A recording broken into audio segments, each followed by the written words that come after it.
நான் நிறைய பேர்கிட்ட அந்த கேரக்டருக்காக அப்ரோச் பண்ணும்போது யாருமே பண்ணலை. படத்தில் வரக்கூடிய சின்ன கேரக்டர்ஸ்லாம் எல்லாமே நியூ ஃபேஸஸ் வந்து யாராவது ஒருத்தர் நமக்கு தெரிஞ்ச எக்ஸ்பீரியன்ஸான ஒருத்தர் இந்த படத்தை பற்றி யாருன்னு சொல்கிறதுக்கு இண்டஸ்ட்ரியில் கூடிய யாராவது ஒருத்தர் வேணுங்கும் போது சரி யாராவது டைரக்டர்ஸுங்களை நம்ம அப்ரோச் பண்ணலாங்கும் போது அப்போது நிறைய பேரை யோசிக்கும் போது இந்த கேரக்டர் கஸ்தூரிராஜா சார் ஆப்டாக இருந்தார். கஸ்தூரிராஜ் சார் அப்ரோச் பண்ணும்போது நடிக்க மாட்டேன்ட்டார். எவ்வளோ பேர் வந்து திறமையானவங்க, உழைக்கிறவங்க, பெரிய பெரிய பணம் பேக்ரவுண்ட் இருக்கக்கூடியவங்கலாம் அந்த சினிமாவுக்காக ஆசைப்பட்றாங்க. ஆனால் எல்லாருக்கும் சினிமா கிடைக்காது. சினிமா வந்து எனக்கு வந்து என் கையில் வந்து ஒரு பிளஸ்ஸிங் மாதிரி எனக்கு வந்து கிடச்சிருக்கு. அப்போ எனக்கு வந்து நான் இன்றைக்கி பார்க்கும்போது ஒரு சோசியல் ரெஸ்பான்சிபிள் டைரக்டராக பார்க்கும்போது தொடர்ந்து ஒரு மக்களை வந்து நீங்கள் ஒரு ஸ்டீரியோ டைப் பண்ணிகிட்டே இருக்கிறாங்க. இப்போ எனக்கு 2 காரணம் என்னென்னா, நான் வந்து பேசிக்கலி வந்து நிறைய நண்பர்களை சந்திக்கிறேன். ஒரு 15-20 வருஷத்துக்கு முன்னாடி அந்த ஹேட்டட் ஹார்ட்டுமே இருக்காது வந்து. ஆனால் இன்றைக்கி அது நிறைய பேர்கிட்ட இருக்குது வந்து.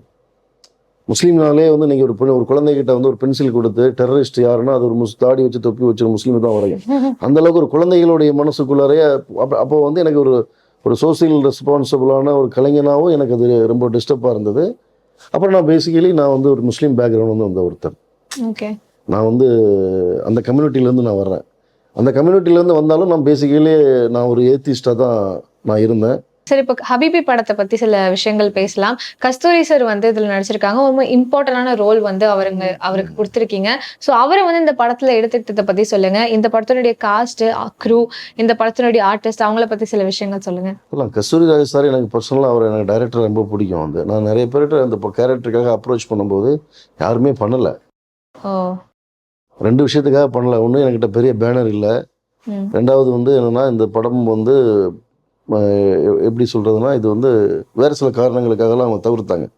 அப்படி இருக்கும்போது எனக்கு வந்து டைரக்டருங்க யாராவது ஒருத்தரை வந்து, ஏன்னா எல்லாமே நியூ ஃபேஸஸ், ஹீரோ ஹீரோயின் 3 பேர், படத்தில் வரக்கூடிய சின்ன கேரக்டர்ஸ்லாம் எல்லாமே நியூ ஃபேஸஸ் வந்து யாராவது ஒருத்தர் நமக்கு தெரிஞ்ச எக்ஸ்பீரியன்ஸான ஒருத்தர் இந்த படத்தை பற்றி யாருன்னு சொல்கிறதுக்கு இண்டஸ்ட்ரியில் கூடிய யாராவது ஒருத்தர் வேணுங்கும் போது சரி யாராவது டைரக்டர்ஸுங்களை நம்ம அப்ரோச் பண்ணலாங்கும் போது அப்போது நிறைய பேரை யோசிக்கும் போது இந்த கேரக்டர் கஸ்தூரிராஜா சார் ஆப்டாக இருந்தார்.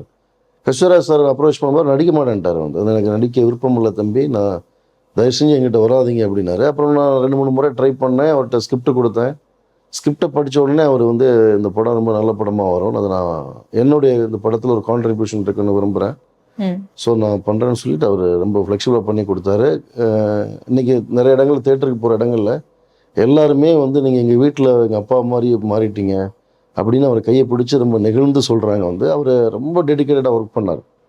அவர் வந்து ஒரு பெரிய டைரக்டரு, செல்வராகவன் மாதிரி ஒரு பெரிய டைரக்டரோட அப்பா, தனுஷ் மாதிரி ஒரு இன்டர்நேஷ்னல் ஆக்டருடைய அப்பா, அப்படிலாம் எதுவுமே இல்லாமல் ஒரு தண்ணி மாதிரி வந்தார். நான் ஒரு பாத்திரம் செஞ்சு வச்சுருந்தேன்.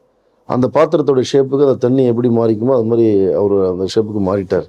மற்றபடி வந்து நான் உங்களுக்கு சீனியரு, நீங்கள் அதை மாற்றுங்க இதை மாற்றுங்கன்னு எதுவுமே அவர் எங்கேயுமே வந்து ஒரு, இன்னும் சொல்லப்போனால் பல நேரங்களில் அவர் டைரக்டர்னு எனக்கு மறந்து போய்டும், அந்தளவுக்கு ஃப்ளெக்சிபிளாக இருந்தார்.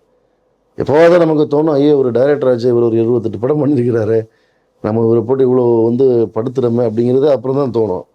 அவர் ரொம்ப ஃப்ளெக்சிபிளாக ஒர்க் பண்ணார். இன்றைக்கி இந்த யூசுஃபுங்கிற கேரக்டர் வந்து தமிழ் சினிமாவுடைய கிளாசிக் கேரக்டராக மாறிடுச்சுன்னு எல்லாருமே சொல்கிறாங்க.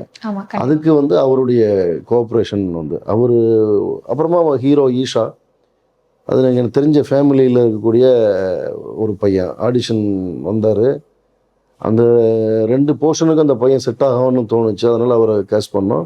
ஹீரோயின் மாளவிகா மனோஜ், அப்புறமா தனஸ்ரீ. மாளவிகா மனோஜ் வந்து அப்போ வந்து மலையாளமில் ஒரு படம் பண்ணி அதை ரிலீஸ்க்காக வெயிட் பண்ணியிருந்தாங்க. அப்போ அவங்களோட நான் வந்து ஒரு ஜூம் கால் பேசினேன். வந்து அந்த ஜூம் காலில் வந்து அந்த ஃபேமிலியோடு பேசும்போது அந்த ஃபேமிலி மேலே எனக்கு ஒரு பயங்கரமான ஒரு இது வந்தது, ஒரு பெரிய அவர் என்ன சொல்கிறதுன்னு ரெஸ்பெக்ட் வந்தது. ஓ நல்லா இருக்காங்களே. ஏன்னா அப்புறம் அந்த பொண்ணு அப்போ அந்த ஏஜில் நான் வந்து 2020 ஃபஸ்ட்டு லாஸ்ட்டில் சொல்கிறான், கோவிடெல்லாம் முடிஞ்ச டைமில். அப்போ அந்த பொண்ணுடைய அந்த இன்னசென்ஸ் வந்து எனக்கு அந்த வீடியோவில் பேசும்போது எனக்கு ரொம்ப பிடிச்சிருந்தது. அந்த கேரக்டருக்கு இது ரொம்ப சப்போர்ட்டாக இருக்குன்னு சொல்லி அவங்கள கேஸ்ட் பண்ணேன். ஓகே. அப்புறம் தனஸ்ரீ சுதாகரன் அதே மாதிரி தான் வந்து எனக்கு வந்து என்னுடைய காஸ்டிங் கால் அனௌன்ஸ்மெண்ட் பார்த்துட்டு எனக்கு ஃபோட்டோஸ் அனுப்பியிருந்தாங்க. சாச்சி கேரக்டர் நடித்தா அனுஸ்வரா ராஜன் அப்படி தான் வந்து இவங்க எல்லாருமே வந்து கதைக்கு இந்த கேரக்டருக்கு பொருத்தமாக இருப்பாங்க அப்படிங்கிறதுனால மட்டும்தான் நம்ம செலக்ட் பண்ணி ட்ரெயின் பண்ணோம், டைலாக் ட்ரெயின் பண்ணோம். வந்து ரொம்ப நல்லா பண்ணியிருக்கிறதா எல்லாரும் சொல்கிறாங்க. அன்றைக்கி வந்து இந்த படம்ல கேஸ்டிங் ரொம்ப பெரிய அளவில் ஒர்க் ஆகிருக்குன்னு சொல்கிறாங்க. அவங்க எல்லாருமே ரொம்ப ரொம்ப ரொம்ப கோஆப்ரேட் பண்ணி பண்ணாங்க வந்து. ஓகே. சரி, இந்த படத்துல பார்த்தீங்க அப்படின்னா, ப்ரிடாமினன்ட்டா முஸ்லிம் பீப்பிள கான்சன்ட்ரேட் பண்ணி நீங்க படம் எடுத்திருக்கீங்க. யூசுவலா அது நம்ம தமிழ் சினிமாவோ யூசுவலா பார்த்தோம்னா, முஸ்லிம் பீப்பிள் அப்படின்னு சொல்லும்போது அவங்கள ஃபர்ஸ்ட் தீவிரவாதியாவோ அந்த மாரி தான் அந்த கான்செப்ட்ல தான் அவங்க இன்க்ளூடே பண்ணுவாங்க. ஆனா இந்த ஒரு கான்செப்ட் நீங்க பண்ணது இந்த லவ் பேஸ் பண்ணி ரொம்பவே டிஃப்ரெண்ட்டா இருந்தது.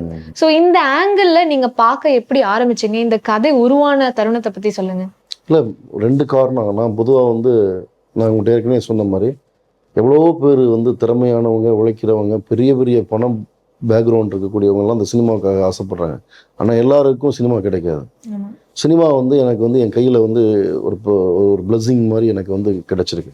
ஸோ அது ரொம்ப பவர்ஃபுல்லான ஒரு ஆர்ட். அப்போ நான் வந்து என்னுடைய படங்கள் வழியாக நான் வந்து இந்த மக்களை எஜுகேட் பண்ணணும்னு நான் விரும்புகிறேன். ஸோ இங்கே இருக்கிறவங்கள கொஞ்சமாவது தூரமாக கொண்டு போகணும்னு நான் விரும்பக்கூடிய அதுதான் என்னுடைய படங்கள் எல்லாமே. அவள் பேர் தமிழரசி ஆகட்டும், வெளித்திரை ஆகட்டும், நான் ஒரு சோசியல் மெசேஜை வச்சு தான் நான் படம் பண்ணுவேன். அப்போ எனக்கு வந்து நான் இன்றைக்கி பார்க்கும்போது ஒரு சோசியல் ரெஸ்பான்சிபிள் டைரக்டராக பார்க்கும்போது தொடர்ந்து ஒரு மக்களை வந்து நீங்கள் ஒரு ஸ்டீரியோ டைப் பண்ணிகிட்டே இருக்கிறாங்க.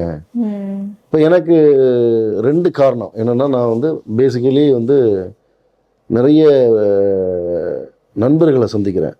ஒரு 15-20 வருஷத்துக்கு முன்னாடி அந்த ஹேட்டட் யார்ட்டுமே இருக்காது வந்து. ஆனால் இன்றைக்கி அது நிறைய பேர்கிட்ட இருக்குது வந்து. முஸ்லீம்னாலே வந்து நீங்கள் ஒரு குழந்தைகிட்ட வந்து ஒரு பென்சில் கொடுத்து டெரரிஸ்ட் யாருன்னா அது ஒரு தாடி வச்சு தொப்பி வச்சு முஸ்லீம் தான் வரையும். அந்தளவுக்கு ஒரு குழந்தைகளுடைய மனசுக்குள்ளாரைய அப்போ வந்து எனக்கு ஒரு சோசியல் ரெஸ்பான்சிபிளான ஒரு கலைஞனாகவும் எனக்கு அது ரொம்ப டிஸ்டர்பாக இருந்தது. அப்புறம் நான் பேசிக்கலி நான் வந்து ஒரு முஸ்லீம் பேக்ரவுண்ட் வந்து வந்த ஒருத்தர். ஓகே.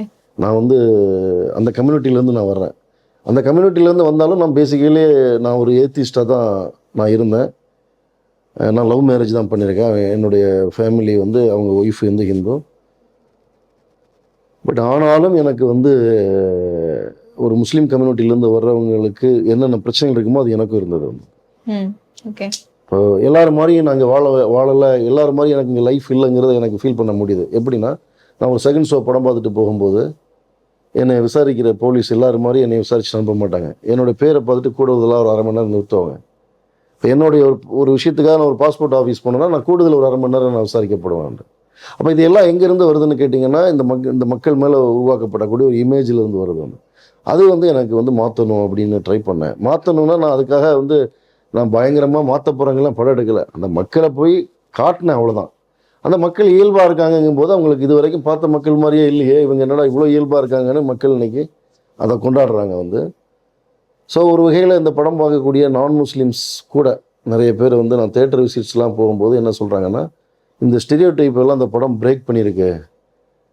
நாங்கள் இது வரைக்கும் முஸ்லீம்களை வந்து புரிஞ்சுக்கிட்ட விதம் எங்களுக்கு வந்து அது எங்களுடைய பெர்ஸ்பெக்டிவ் மாறி இருக்கு அப்படின்னு சொல்லும்போது இந்த படம் எடுக்கப்பட்ட நோக்கம் நிறைவேறிக்கிறதா நான் நினச்சி சந்தோஷப்படுறேன்.